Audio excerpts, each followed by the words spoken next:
welcome back to Bedtime True Crime. Ashley Nicole here. Today's case is not the case that I intended on filming today, but it is the case that I am filming today because it came up to me while I was at my primary job. And some of you may know my primary job is working on a postpartum unit. So when one of my coworkers brought this story up to me, I was like, oh my goodness, I have to tell this story on my YouTube channel. So let's get into it. This case does come from Dallas, Texas. I don't have a lot of back info on this person's childhood, but we will start from where I do know and go from there. So to get an understanding of where we're at today, we have to take a trip down memory lane. So, Nestor Oswaldo Hernandez was born August 1st, 1992 in North Dallas, Texas.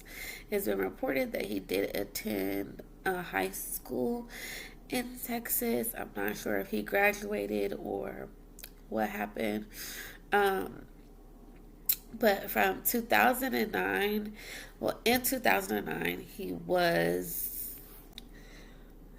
in 2009, Nestor was charged with assaulting a public servant. At this point, he would have been about 17, 18 years old. Like I said, this is the beginning of his crime history that we can find out.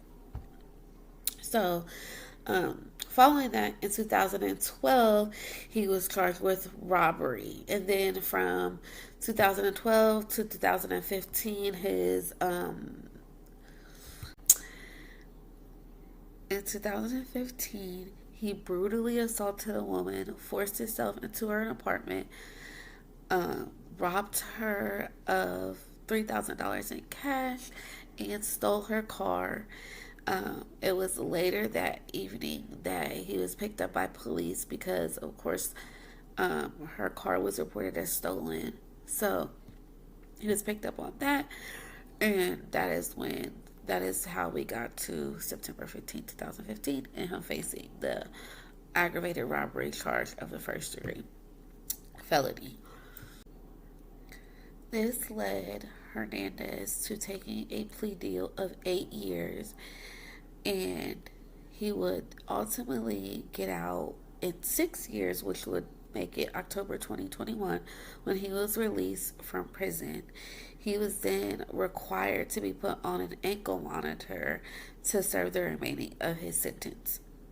However, I do want to read a quote before I go any further in this story. I do want to read a quote from a former Dallas prosecutor, Toby Shook, who felt that Hernandez should have received the 25 years for the 2015 crime because he already had a criminal history. So I'm just going to look at my notes while I read this quote to you just to make sure that I have it correct. It is not that complicated. You have a violent offender who has a long history of violence. Using your common sense, he's going to commit more violent crimes. Though, yes, using your common sense, you could assume that he would commit more crimes. However, sometimes prison's whole reason, if you will, is to reform people. So I don't think that you could make that statement in regards to everyone. I think that that's a very generalized statement when you have a large range of people who don't necessarily go back to prison after they've committed a crime and have definitely been sentenced to so much time. Like I said, Hernandez was sentenced to 8 years and he ended up serving 6 of the 8 years. So sometimes that does change people, but not all the time, as we see with Hernandez. So I just wanted to put that quote out there and see how you guys felt about that quote and what do you guys think about prison reforming people or people learning from prison. I have people in my life that have been to prison and never went back, and then I have people in my life or people that I know that have went to prison and continue to go back. So it's not, I think that statement is a blanketed statement for everyone when you really can't apply that to everyone. And also people's age.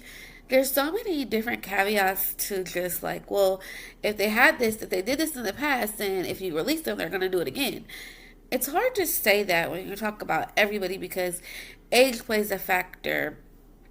Life circumstances play factors in, the things that you do. So I just wanted to share that quote because I found that quote very biased, if you will.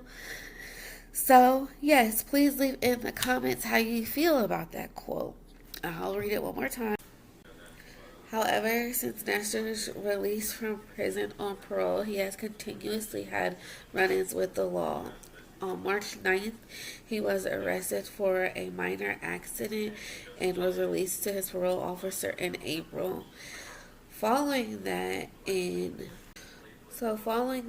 on June 17th, he was arrested again by officers that were working on a drug case in an apartment building near where Hernandez was walking. There was a full extradition warrant put out for Hernandez's arrest. The warrant stemmed from him cutting off his ankle monitor. And I just wanted to make sure that I am correctly telling you guys what a full extradition warrant is in the meaning.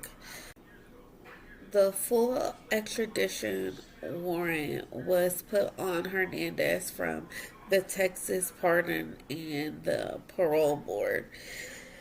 Again, he had cut off his ankle monitor, so that's why this warrant was placed on him. And a full extradition warrant authorizes a law enforcement officer or a person to whom it is directed to arrest a fugitive at any time, any place where she or he may be found. An arrested fugitive is to be brought before a judge before handing him to an agent of the demanding state.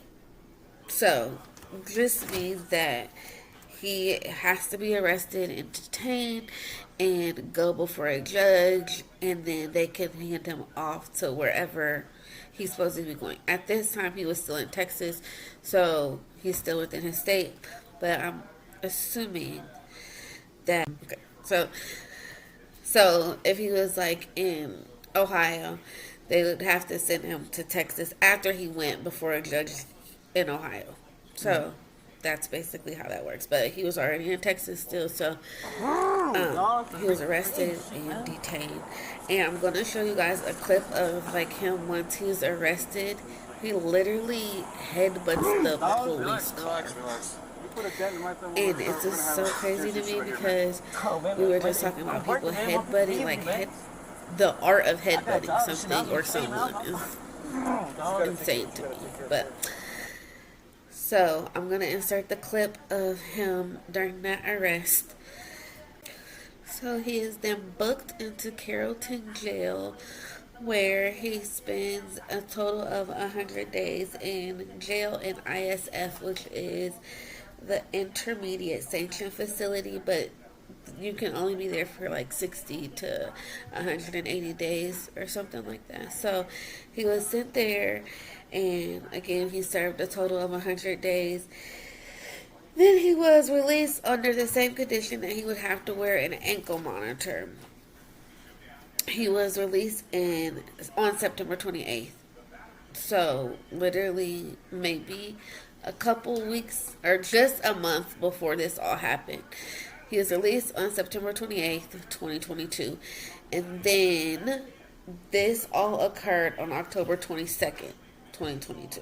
So literally a month. He was granted permission to go to Dallas Methodist Hospital to see his partner give birth to their child.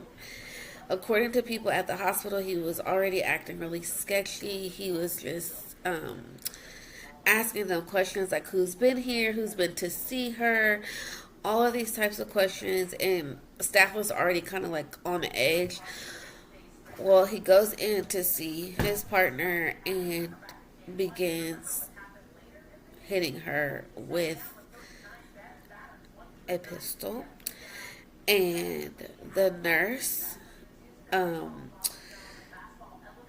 Annette Flowers, looks in, she's coming in to do her normal rounding that I know you have to do. So she goes in to do her normal rounding. So, again, he was granted permission to go see his partner at the hospital. He's there. They get into an altercation. He's being very loud and all the things. Anyway, her nurse, Annette Flowers, comes in to check on her and do rounding on her, and that is when he turns the weapon onto her and shoots her. She falls to the floor, and the social worker, Jacqueline Pokuaa, looks in, and that is when she is fatally shot herself. There's already a police officer there that was investigating a different situation, and he heard the shots and he immediately called for backup. At this time, Nestor has reloaded his weapon and is walking out of the room.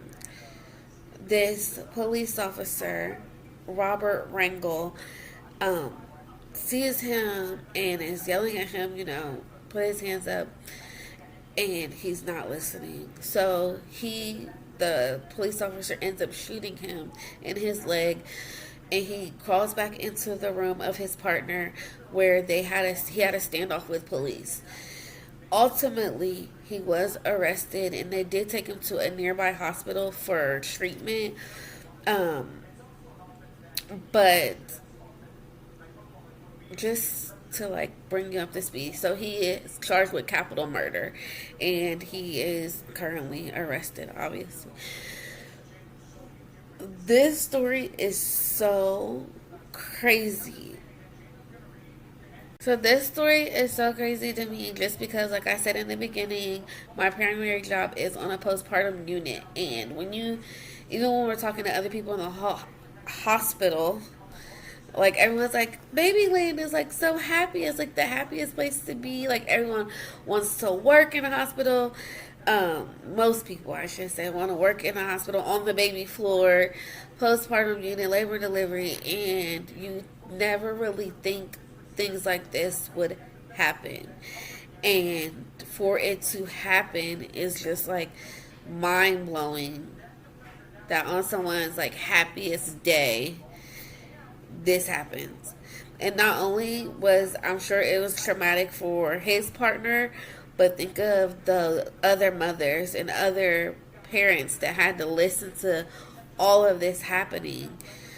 And this is something that you will remember for all your life. I'm sure mommies out there, I remember all my kids' births and everything that happened before and after, and so that's something that you always have to live through. That's a trauma that you really never get over. You could have lost your life.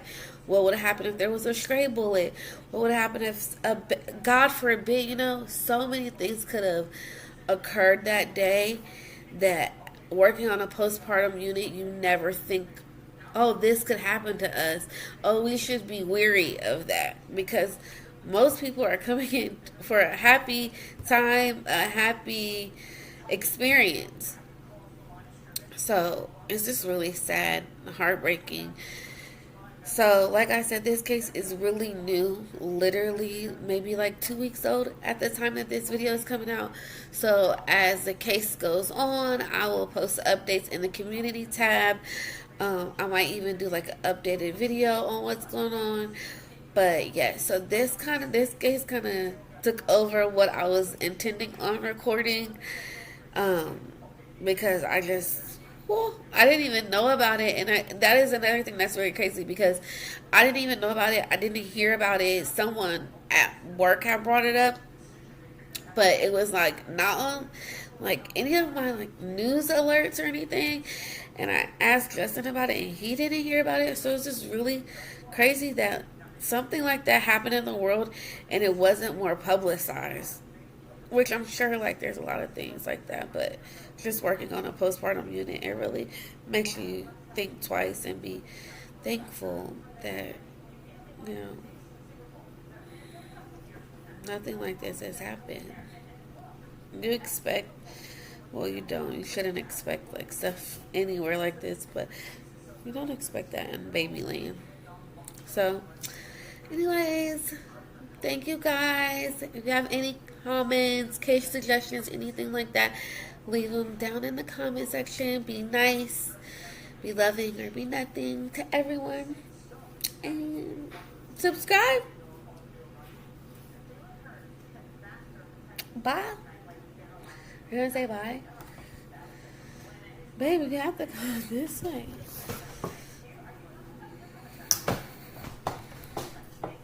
Say bye. Have a nice one, guys. Alright, guys, thank you for listening to today's story. I will be back with another. That's Justin. I will be back with another case. In the meantime, like, subscribe, comment, case suggestions. Be nice, be loving to everyone, or be nothing. And please keep the families of Jacquline, Pokuaa, and Annette Flowers in your thoughts and prayers. And all hospital workers, I think that sometimes we do get overlooked. It's kind of like, oh, well, that's your job. That's what you chose to do. So sometimes I think that we get overlooked. I think everyone should just keep us all in your prayers and thoughts. Yay! Have a nice one. You're not going to say your guys and girls? Nice one. Everyone. Look, we had a special appearance from Justin this week. Yay!